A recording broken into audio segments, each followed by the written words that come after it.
I'm Britt Royal. I'm a graduate of the class of 2009 from the School of Arts and Sciences. I currently own a bakery in Kirkwood, Missouri, which is a suburb of St. Louis. We're only about 20 to 25 minutes away from WashU.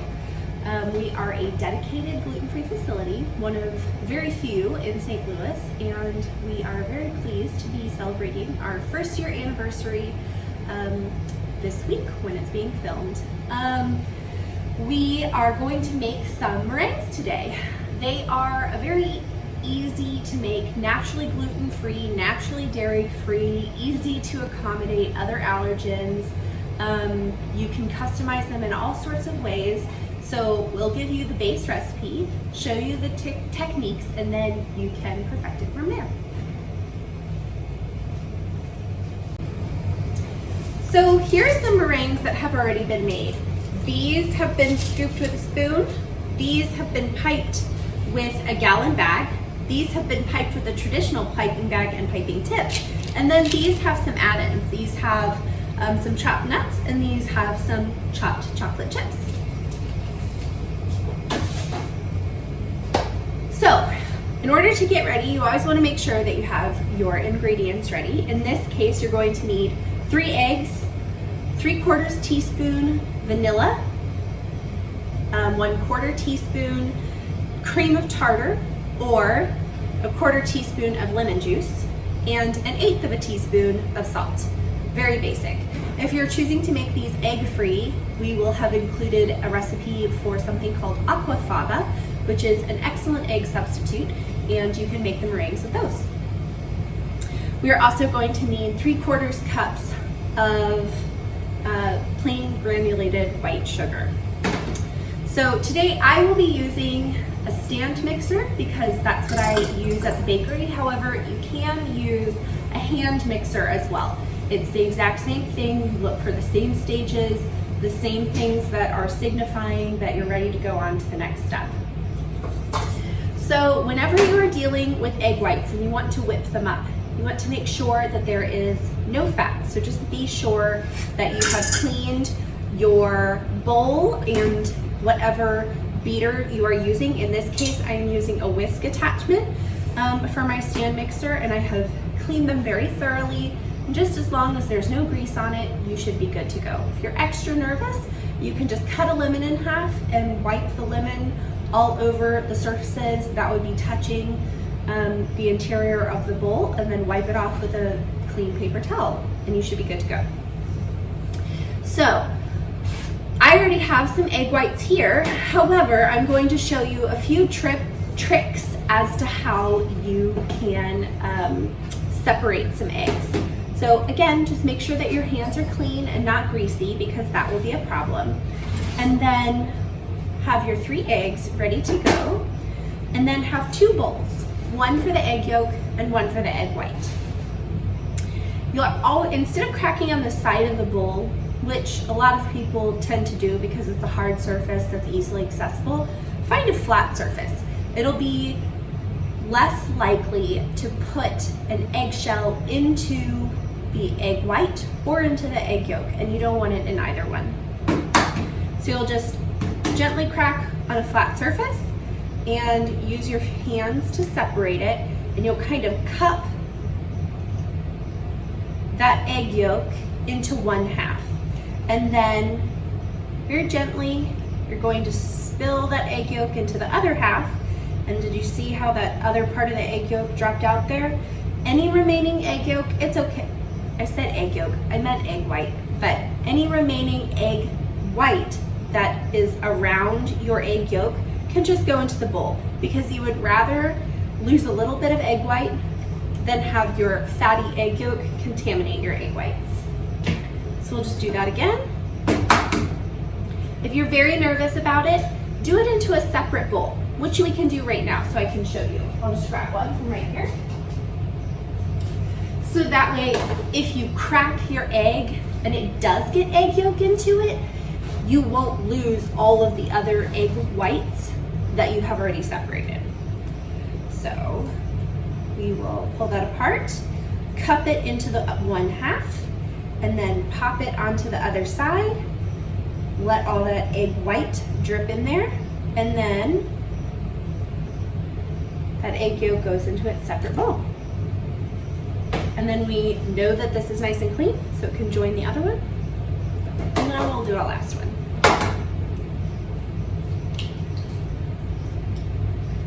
So you'll want to use fresh eggs as opposed to canned egg whites or egg whites that come in a carton, because they often have been pasteurized, which means that you can't get as much of a whipped consistency as you can from fresh egg. So we've just separated our egg whites, and another trick to help get the egg whites fluffy is to use an acid. So cream of tartar and lemon juice are both acids that are easily accessible. If you don't have cream of tartar, it's not a bad investment. It comes in a small little bottle like this and will be very helpful anytime you're doing something like this. However, if this is a one-time event, you can just use lemon juice instead. So we're going to pop these egg whites into the bowl that you're using to mix, whether it's your stand mixer bowl or the bowl that you'll be using with the hand beater. So I will just pop that in, and I'm going to add the tiny little bit of salt, that 1/8 of a teaspoon of salt. I'm just going to blend it. I'm going to stir with the end of a spoon with that cream of tartar, which is what I'll be using today. And then I'll pop that in with the egg whites. I'll add my whisk attachment. And to begin with, I'm just going to go on sort of a medium speed.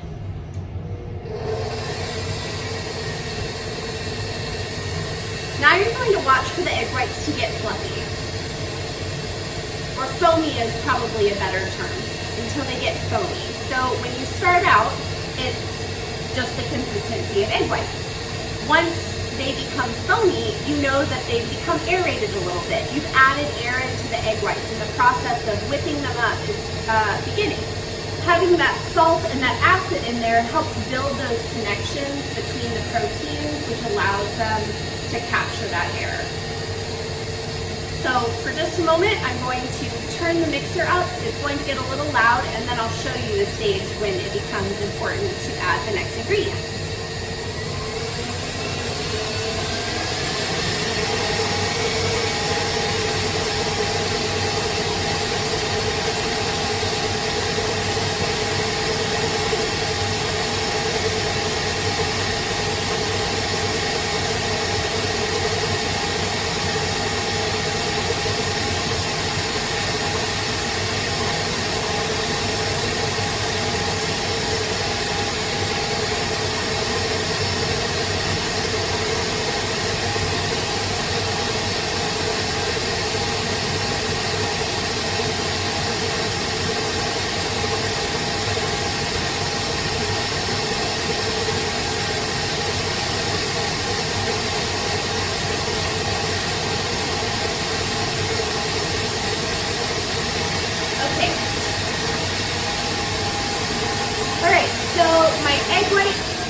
Started to look foamy.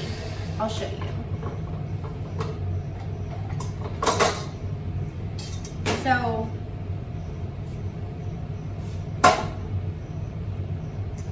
that's what they start to look like. You can see there's still liquid underneath, and that's okay.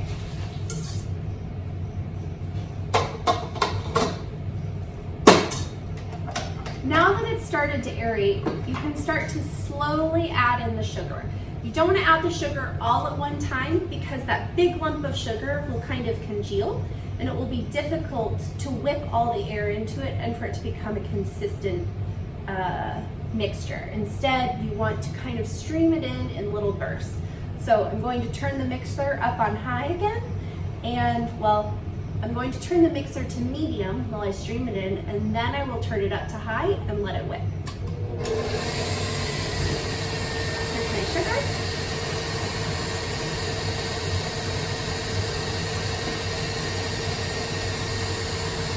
I'm going to change locations because it looks like there's quite a lot of sugar that's built up.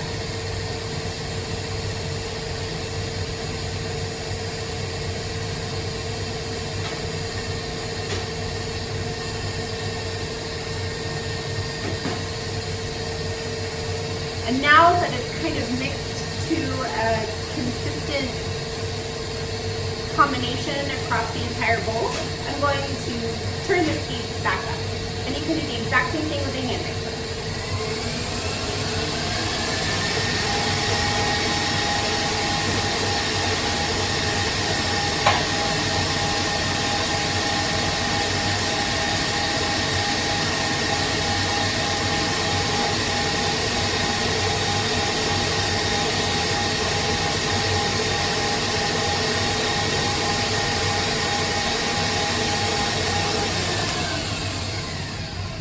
So I can see that there's some lumps of sugar that are all on one side.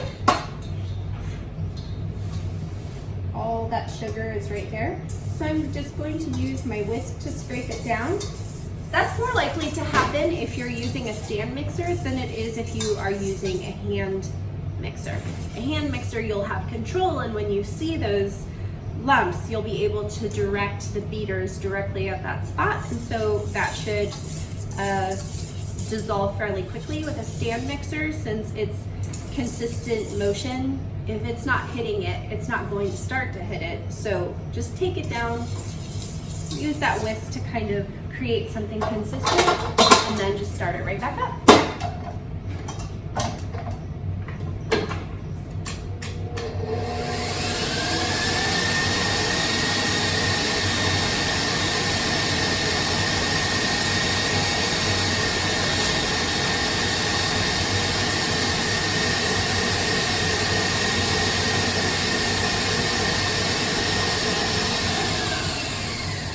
Now that that sugar is thoroughly combined, I'm going to add our vanilla. This is when you could add other extracts as well.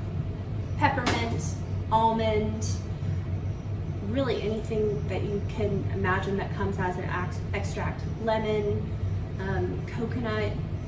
The options are as varied as there are extracts. So that's another way that you can customize this. But today we're sticking with vanilla because it's classic.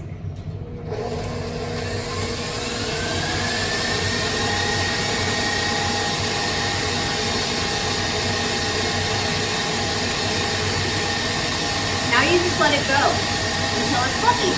So we wait until we see really stiff heat. And I'll show you some ways to check if your heat in your meringue are stiff or not. For now, you just have to wait.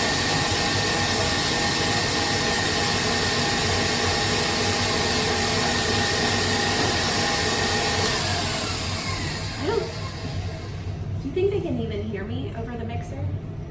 Okay.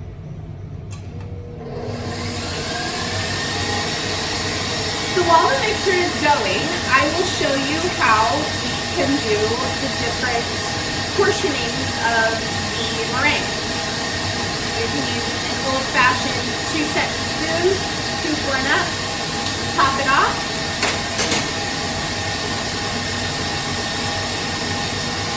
and it will end up looking like this.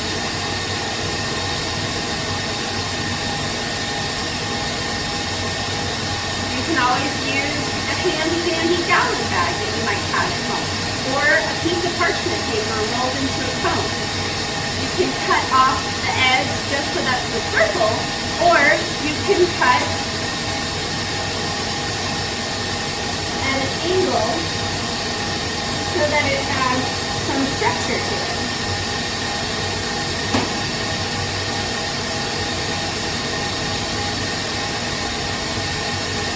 Or if you already have these sorts of supplies or you want to make them feel fancier, you can take a piping bag that's already in that cone shape, and you can cut the tip off.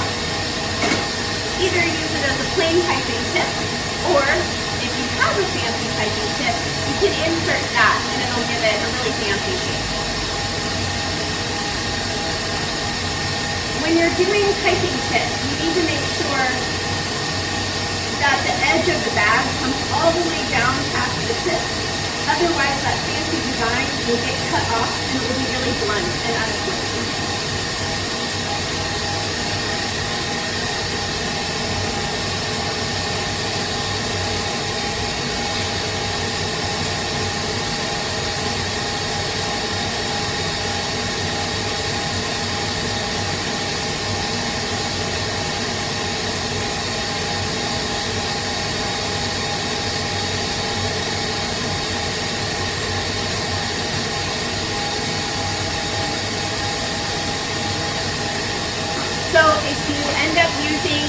gallon bag to pipe your meringue, they will end up looking something like this.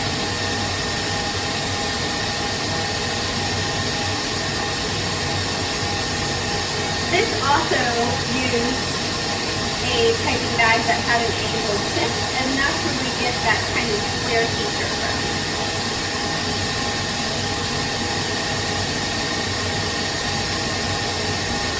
These peppermint meringues that I made earlier, I striped the bag with some food coloring.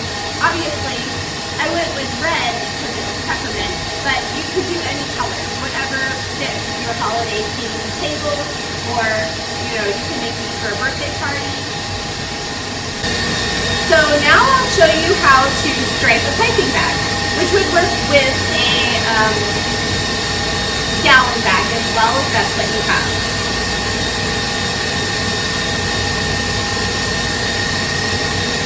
So this time I'm going to use glue just to mix it up a little bit.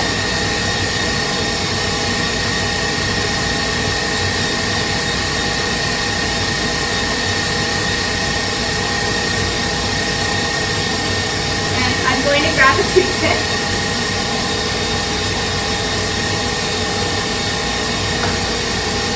So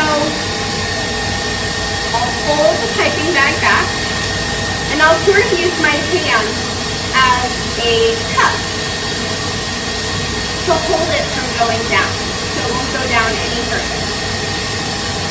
You don't need very much. I'm going to use a gel piping bag, a gel food coloring, but if you're using liquid food coloring, you can just add a little bit of cornstarch or whatever starch you use till it's a thicker consistency. And then I'll just dip it in, and I will draw some stripes on the inside of the bag. That's all there is to it.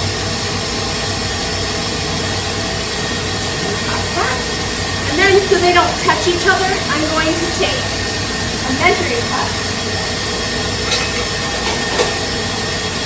and prop the empty bag inside the measuring cup so it doesn't touch each other. And I'll just set that right there for later. Now, it looks like our meringues are at the point where people might not be sure whether they are stiff peaks or soft peaks. So I'm going to stop and we'll take a look.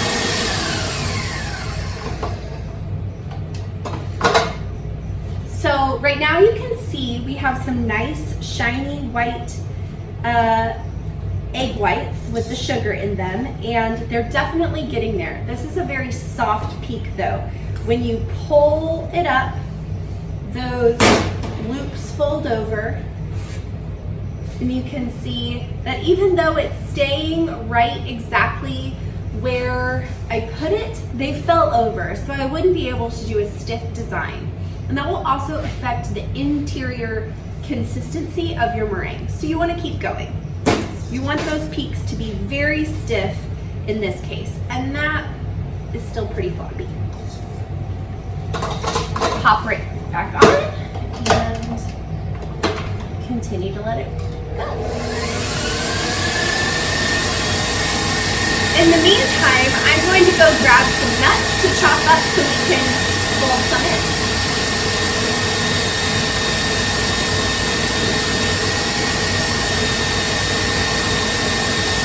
In my other batch, I used hazelnuts because they're delicious, but so are pecans. So that's what I'm going to do this time.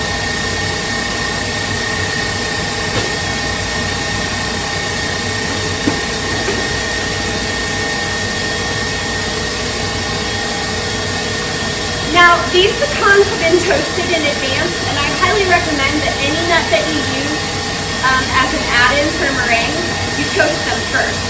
That will make the flavor a lot more, well, nutty and richer, and it will just give depth to the cookie. So, in this case, since I'm only adding it to a small portion, I'm just going to use a small amount, but there will be measurements in the recipes that you're given for this.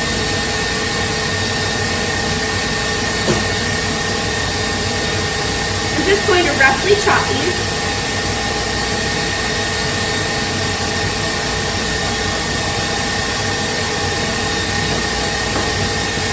And that's that. All right, let's check our meringues again. So I can see that as my beater is going around, it's leaving a very distinct trail, and there's tiny little miniature peaks as it leaves. So that means that we're close. So you don't want a huge peak, you just want to be able to understand whether or not it's going to stay in place. We're so close. You can see it's still falling over, but inside the bowl, it's pretty close. So we're probably 30 seconds away or less.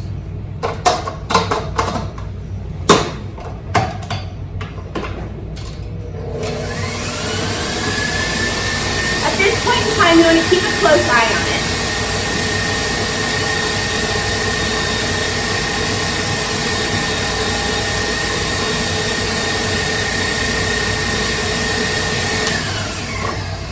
As the beater goes, it's starting to look very rough around the edges, and that's a good sign.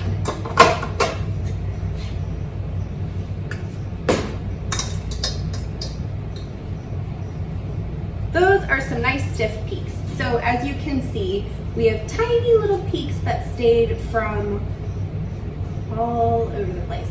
It's nice and firm, it's not moving. When you pipe it, it's not going anywhere. That's what you want. When you pipe it, you don't want it to move. You want to have control over what it looks like. So, I'm going to pop this all together really quickly.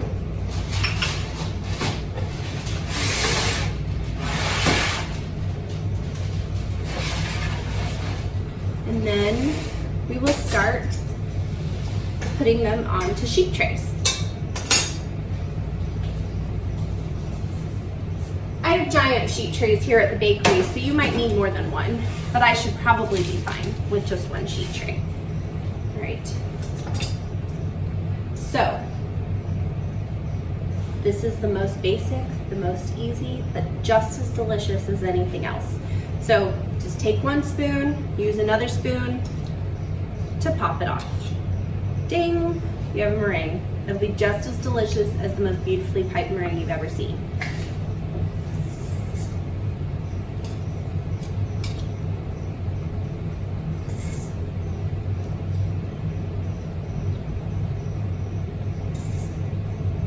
There's no wrong or right. Whatever shape comes out is just fine.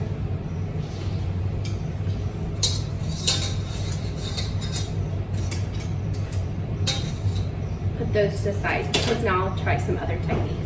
I'm just going to use the spatula really quickly to take the meringue off the beater.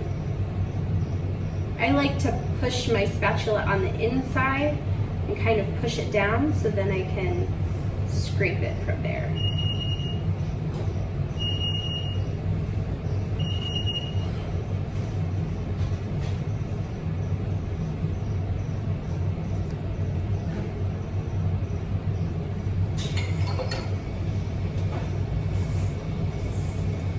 So I still have all of this.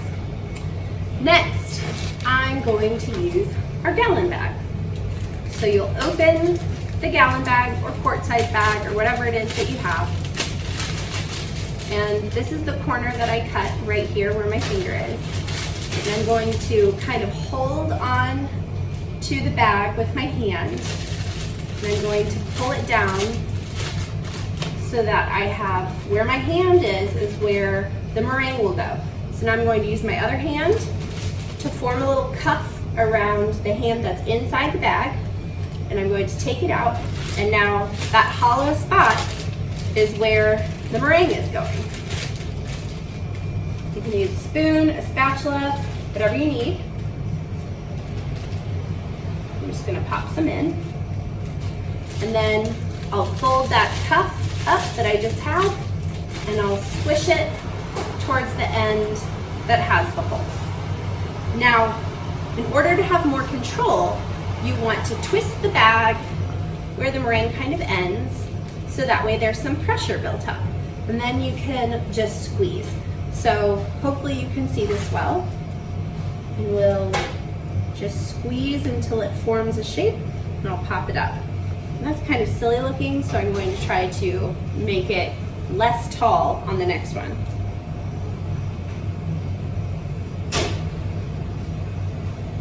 So I'm stopping my squeezing before I pull up, and that's what keeps it nice and low.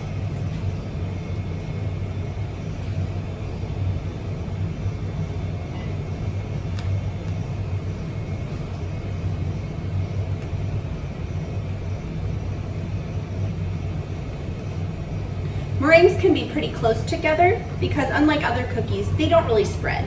You're basically just drying them out in the oven.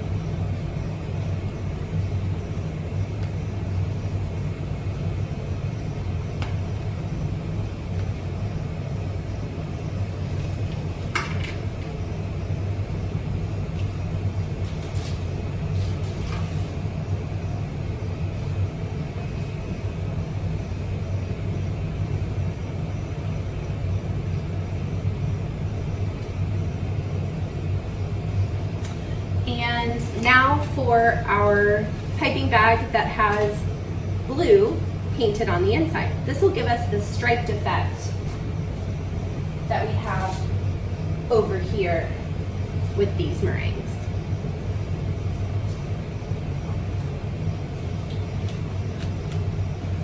Now, I'll do the same thing that I just did with that gallon bag. I'm keeping my hand here so the bag doesn't fold up, and I know where to stop putting the meringue.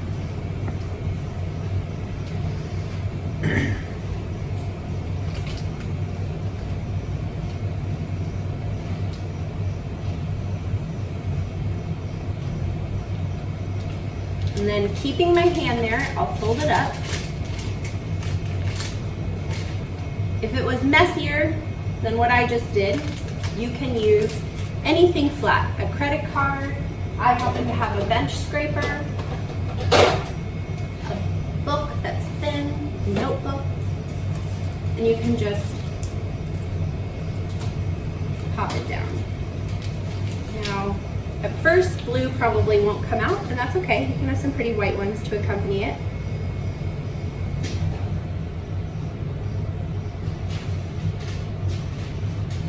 But then the blue will start showing up on all the different sides.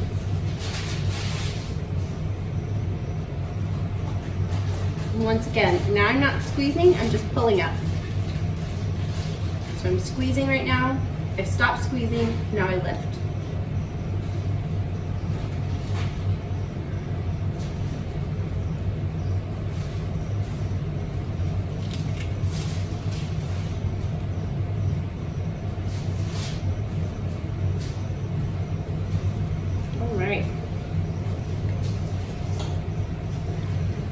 So now I'm going to add some nuts to the last one.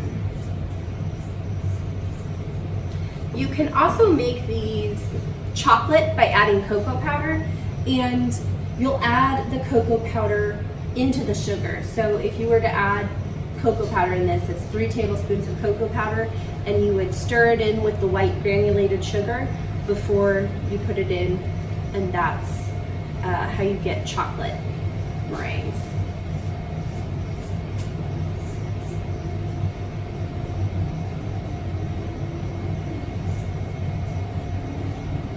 So I'm just going to add these nuts directly into the bowl. They could be toffee bits. They could be chopped bits of chocolate. They could be peanut butter bits. They can be pretty much anything you can think of to add.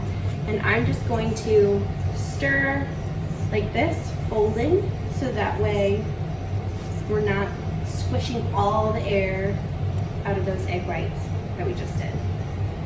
If you have a cookie scoop or an ice cream scoop,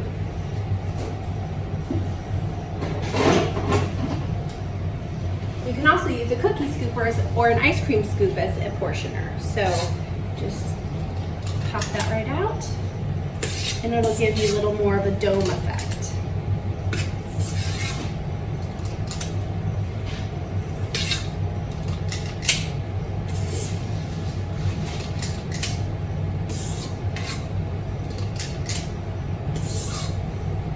It's also really fun when they're finished if you drizzle them with chocolate or dip the bottoms in chocolate, and all you have to do is follow the melting instructions on the bag of your chocolate chips to make chocolate that you can dip it in.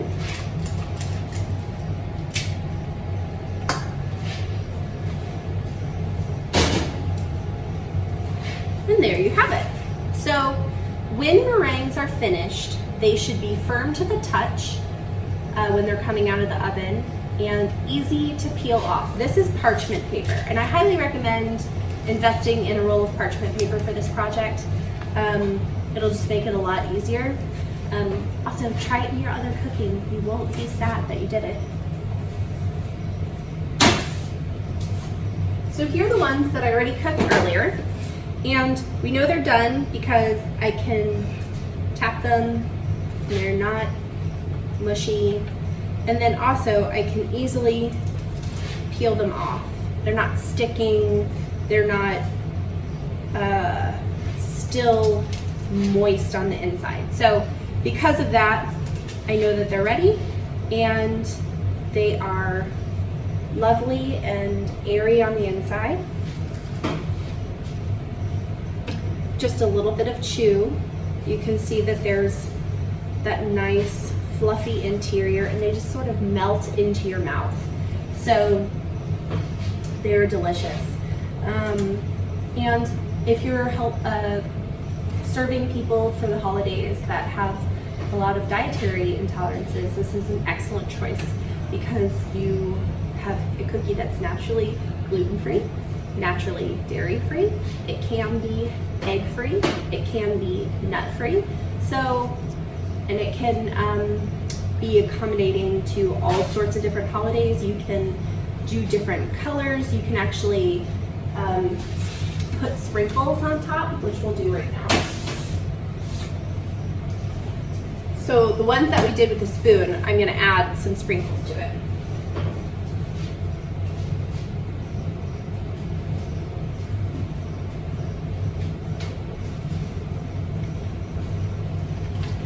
So